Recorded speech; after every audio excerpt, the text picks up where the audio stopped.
G'day and welcome back to the not so weekly news at RC Model Reviews. Got my list because I'm old and I forget. What have I got here? Well, a lot of stuff has come in through the mail this last week or so. And here's a quick rundown of what arrived on my bench over the past week or so. And here's what the people at Twisted Quads have sent me. There's this tiny little quad kit here. I mean, that's really small. Obviously have to get some 13mm motors or something to go on there. Have to buy some more ES season motors. God, I don't know how many ES season motors I bought recently. But also really interesting, this 3D printed stuff. It's a Mobius mount for your mini quad, and I'll show you how that works in a future video. Interestingly about this is it's very flexible. It's made with a polyurethane material, not just the normal ABS or something like that, which is very stiff. So this is brilliant because the way this mount works actually is it actually gives you also a little bit of vibration damping. I'll show you how that works later on. As I say, he sent me two of them, a black one and a blue one. Obviously slightly different ways of retaining the camera, maybe with different cameras. I haven't actually, well, dropped it, smashed it, no. I haven't actually looked closely at this yet because all the stuff's just come in and I'm up to my eyeballs. Also these are interesting. These are angle mounts for, not for your Mobius, but for your board cameras, or your you know, basically you can see the camera goes in the back there and upside down. It means that when these slot on the pillars on the front of your quad, then the camera itself is inclined at an angle, and this one is 20 degrees. Nowhere near enough for me, but it's great. That's a really good to see this innovation coming out in the market. And this, as I say, is from Twisted Quads. There'll be links in the description to all the products I'm featuring here in the news this week. I also received this from Kooltoyz. It's a 180 size frame. It's a one-piece base. Looks really nice actually. Really interesting layout and design. I think that's going to be, I don't think I'll be able to break that no matter how hard I try. And the kit came with obviously XT60 hanging off the back. There's some hardware in here, including some cob LEDs, which will be very interesting to look at. There's a little PDB. Actually, they sent me another one. This was the wrong one, but they sent me a replacement one. And a little beck in there to reduce voltage. So it's a pretty full-featured kit. Just need your normal stuff, your ESCs, your motors, your flight controller receiver, and your FPV gear. So yeah, I'm forking out more money to do some reviews. I don't mind, it's great. So watch for that. That'll be coming up pretty soon. I'm really quite into these 180 size quads at the moment, so I'm going to do a little burst of them between the fixed wing reviews because I know everyone wants fixed wing reviews and I'm doing my best to keep up. And some more 3D printed stuff came in from Patrick Bishop, who is a designer and manufacturer, and this is the RunCam HD2 Shield. It's a protective 3D printed mount for your RunCam, and the really interesting thing is that it has these different ramps here with different angles. So depending on what angle you want to run your RunCam at, oops, excuse me, didn't break that time. You just basically mount this, mount the RunCam on the ramp, mount the main piece on the ramp here, and it all holds together with some of these, and away you go. Quite a clever little setup. It's actually it's a very strong thing to it. It's not that heavy. I thought it would be heavier, but it's quite good. So there you go. That looks like a lot of fun. I'm going to try those out on a mini quad. Obviously a 250 size, a little bit small, a little bit big for a 180 size, but some more brilliant thinking going on out there amongst people in the hobby. And I guess that's the lens cover to protect your lens. It's a good idea because it doesn't come with one, the RunCam 2 HD. Brilliant. So yeah, as I say, links in the description to all this stuff. You'll be able to see where you can get some if you want some. Now Simon Hall sent this in. He did let me know in advance he was going to send me something, and it's quite interesting. I've got a letter from him here. What does it say? Should have read this earlier. Okay, he's again printed stuff up with his 3D printer. He sent me this, and this is a bit of support for the HobbyKing Cloud Surfer that I'm having a great time with at the moment. It's a new front end. It doesn't have a dome. It has a flat plate. And that flat plate is obviously polycarbonate. Now, he sent me the dome. He sent me a couple of these already cut to size. He sent me a roll of the polycarbonate so I can make my own. That's bloody fantastic. And he also sent me an ear. I've no idea why he sent me an ear. Is it safe to talk? Is it listening to us? I don't know. Anyway, so there you go. Obviously, he does a lot of work with his 3D printer, and I appreciate that. Now, he does say, give a shout out. What does he say here? I remember what it said. Blah, blah, blah. I have to find the right part. I should have prepared for this a little bit better. I should have underlined it on the letter. Here it goes. I've printed out a bezel for the Cloud Surfer that you reviewed the other day, and I hope it fits and resolves the reflection issue, not to mention the scratched bezel problems. I got the design from Lee Schofield's Painless 360 Thingiverse.com channel. So please acknowledge him if you YouTube it. well, there you go, I'm acknowledging him. That's the Painless 360 channel, and this came from Thingiverse. But thankfully, because I don't have a 3D printer, Simon Hall printed it out for me, set it up. So I'm going to try that out on the Cloud Surfer. That is excellent. Thank you very much, Simon. And speaking of the Cloud Surfer, there seems to be a lot of third-party support for this model. I can understand it because it does fly really well. And another viewer has sent me in these. Look at that. I said, what a shame they don't include spare domes in the Cloud Surfer when I did the review. Here's some spare domes. Obviously, they're not actually designed for the Cloud Surfer. They've got a little tab on here. And I remember, unfortunately, the sender, did it include a note? No note. If you're sending me stuff, please include a note, because I forget. People email me, and then I think, okay. And then 2 or 3 weeks later, stuff arrives, and I think, oh my goodness, who sent that? And I've got so many emails in my in tray. I can never find the one I'm looking for. So whoever sent that in, thank you very much. Look, two stacks of them. I will never run out of unscratchable domes. So that, or never run out of domes without scratches, because I not only have the thing from Simon, but I also, was it Simon? Yeah, I think so. But I also have all these. I'm going to be doing a lot of cloud surfing this summer, and I'm all prepared, but it's great that people have actually seemed to have really taken to this cloud surfer model and have been looking for alternative ways to improve it. And finally, from the mailbag this week, Mike Meyer, he did tell me, but I'd forgotten how to pronounce the name. It's Meyer or Meyer. Anyway, from USA, he sent me this t-shirt. Look, licensed drone pilot. Am I licensed? That's good to know. I'm sure that it's important, but I don't have a drone pilot license, never mind. Anyway, he says, you know, he actually makes, I sell t-shirts, like, so I can buy them, and it makes a few extra dollars for my RC Toys Fund. Good idea, Mike. Excellent. He says, I got the yacht version for technical reasons. Let's have a look at the back. There's a yacht on the back. I was wondering when I looked at the t-shirt, actually, why is there a yacht on the back of this t-shirt when I fly models?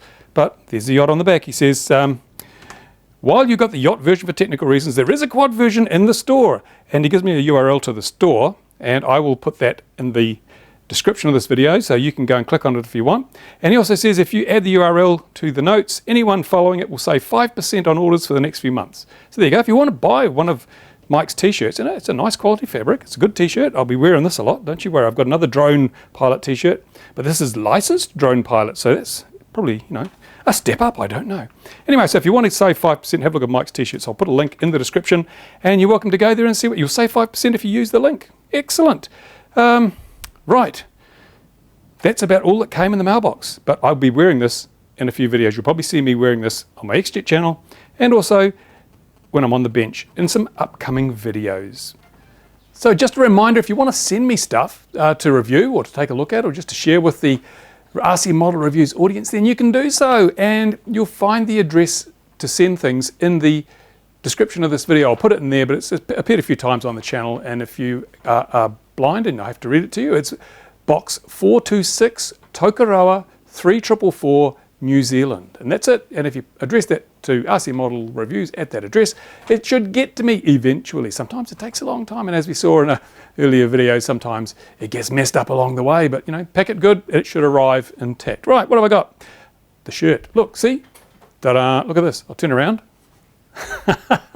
The president of Model Flying New Zealand came and saw me a couple of months ago and said, do you guarantee you'll wear a shirt if someone gives you one? And I said, yeah, as long as it's not offensive. He said, well, here's one, take this. So here we go, I'm wearing the Model Fly New Zealand shirt because that's what I do. If you send me a t-shirt, I will wear it. And in this case, yeah, Model Fly New Zealand and I have come a long way, and everything is honky-dory in the land of the long white cloud here in New Zealand. We're all having a very good time, all flying safely, everyone seems to be happy. So hooray, took a long time, but it's all sorted. Excellent. Right, moving on. I've got another t-shirt, a couple of other t-shirts which I'm expecting to arrive soon, and I'll show you those. But so far, 2 t-shirts in my program, although I didn't wear Mike's yet. I will wear that in a future video. Anyway, what have I got? The big news this week, everyone's talking about it, the Tundra from HobbyKing. Now, you saw I did a review of the FMS Super Easy Trainer, and I love that model because, you know, there's something just great about really slow flying, very predictable, stable model, because I was out here flying the other day and I was flying that Super Easy Trainer, dragging the wingtip through the long grass. You could hear the wingtip dragging through the long grass, and you can't do that with a model that isn't absolutely stable and predictable. And I'm thinking the Tundra falls into that camp. Now, maybe I made a mistake by buying the FMS Super Easy Trainer. Maybe I should have waited and just got the Tundra, but I have one coming. So when I woke up this morning, my email box, there was probably about at least 2 dozen people had emailed me saying, The Tundra's out. Are you going to buy one? Are you going to review it? Well, yes. Fear not, there is a Tundra coming, and hopefully it'll be here very, very soon. And when I've got it, first thing I'll do is review it so you can see it, tell you what I think of it. But from what I've seen on the HobbyKing channel, it looks pretty good. Looks pretty good. But you know, you can't really tell for sure until you've had a chance to, you know, stoke the fire and light the tyres, whatever it is that you do. But we'll do that. We'll put it through its paces. Right.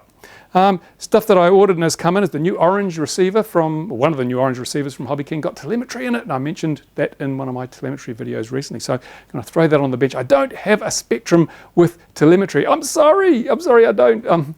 But I do have one of the Orange modules, and I'll just take a look at it from a technical perspective. We won't be able to test it out very much because I've got nothing to use it with, but at least we'll see how well it's built. Build quality is always very important. Now, on my XJet channel, probably well over a month ago, maybe a month ago, I showed a video of how to get the HobbyKing PulseJet going, because I know a lot of people have bought these things and the damn things didn't go.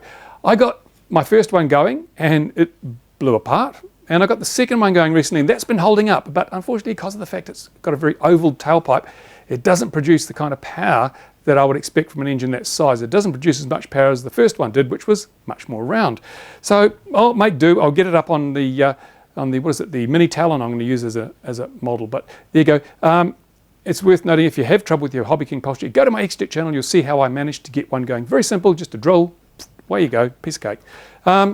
What else have we got here? Oh yes, HobbyKing has a multi-rotor sale on. If you're into multi-rotors, go along. I've complained in the past that HobbyKing doesn't have a lot of really good multi-rotor products. For some reason, they seem to have second-tier stuff. You know, stuff that's if you're into mini-quad racing, I mean. But there's a lot of other multi-rotor stuff there, and they are starting to lift their game in the mini-quad market as well. So go and have a look at if you've been thinking of buying something related to multi-rotors or whatever. They've got a sale on. No better time to buy than when there's a sale on. I actually bought some stuff, so it's good. Now, what else have I got coming up? Well, I've still got those epic RC motors. I really want to test those out for mini quads because they look excellent, those high kV motors. I've got a couple of frames here which I'm going to be using, and I might use that frame that I showed you in the mailbag section. Put one of them on there. But I'll put them on the test stand first so we know how they work on the bench. Now also, some other videos I've got planned to come up by popular demand.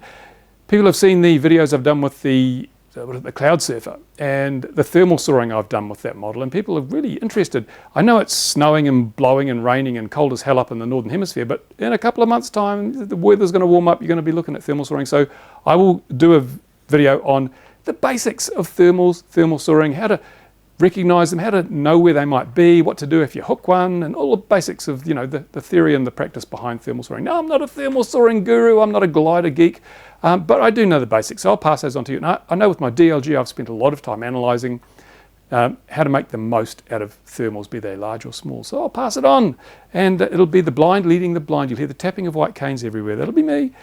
Another video that people seem to want to know about is, I think, called the Fresnel zone, or the Fresnel zone, depending on how you pronounce it. And it's the way radio frequency waves work when your transmitter and receiver are relatively close to the ground, and it can cause some issues, cause some dead spots. You may have noticed this if you fly FPV. If you're flying low, you'll fly away, and the video will get really snowy and almost disappear, and then it'll come back again. You think, what's going on? Obviously, I wasn't running out of range. I've flown through that area of low signal, and I'm back out again. Well, you've flown through an artifact of the Fresnel zone, and you know, you can probably go twice as far without encountering the same problem. Then you turn around and come back, and on the way back you'll fly through the same thing. So if I explain how the Fresnel zone works, what causes it, what the effects are, how you can mitigate it, then you'll probably feel a lot happier when you're flying FPV.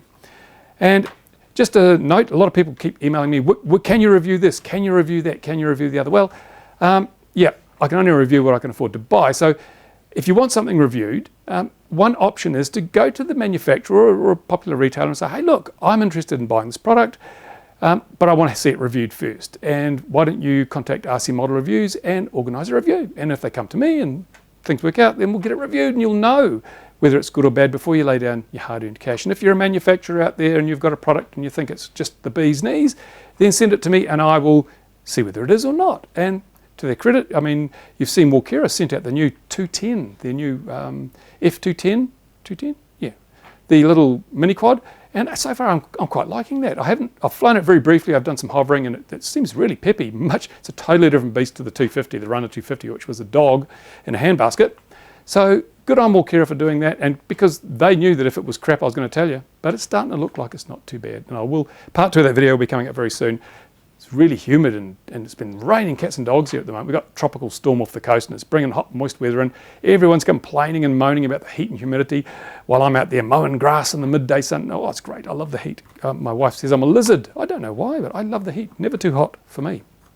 So there you go. I think that's, oh yeah, I've got some Little Bee ESCs, which I bought the other day, which I'll be putting on the test bench as well, because they seem to be, to coin a phrase, the little bee's knees at the moment. They seem to be really, really good little ESCs, and so I want to put those on the bench and just compare them to things like the DYS20 and some of the other options of the, what I've got. I've also got the ZTW Spider 18 amp. Yeah, look at these new micro ESCs that are coming along for mini quad racing.